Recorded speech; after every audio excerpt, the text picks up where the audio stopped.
The response to Governor Jeff Landry's suspension of House primary races continues to grow, with Representative Cleo Fields joining the legal fight to block the move.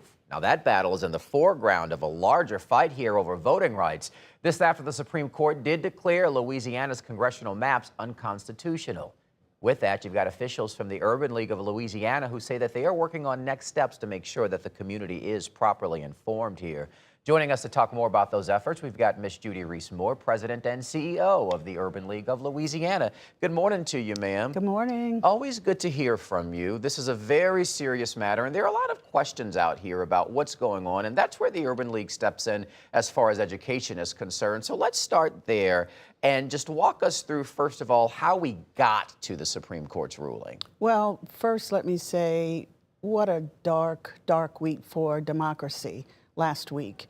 The decision by the U.S. Supreme Court really dealt a blow that it may seem like many cannot recover from.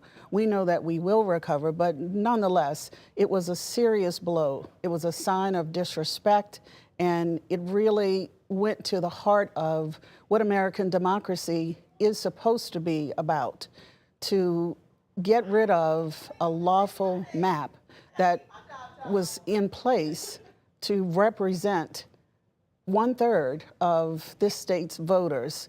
To just take it away is a sign of disrespect and is, as I said, a knock against democracy. And so last week was dark. This week is different. Where we are right now is getting ready to respond to that. And for the Urban League of Louisiana, that is all about dealing with the community that we are so honored to serve across this state, not just here in New Orleans. Because there are a few things here. For one thing, as we mentioned, the governor did sign an executive order to suspend those House primary elections. There is a lawsuit on the table to stop that, and the number of plaintiffs continues to grow with Cleo Fields joining and whatnot. What is the Urban League stance right now in terms of spreading that information? The Urban League stance is vote, vote, vote. Lock in and engage. That's what we're saying to our community. That's what we're saying to anyone who cares about democracy. This is not just about Black people in Louisiana. And this is not just about Louisiana, by the way. This is an issue for the entire United States. But we are saying to our communities to get out and vote. Early voting is now. If you have an opportunity to vote anywhere and everywhere, you must take it. So we also are saying, write to the governor. Call the Attorney General, speak to your legislators, let them know how you feel about this issue. We cannot sit back, we won't be silenced, and we must take action. And that action is very simple. It requires some steps, but it's very simple. And it starts with voicing the concerns about why this is unfair and why it just will not be allowed.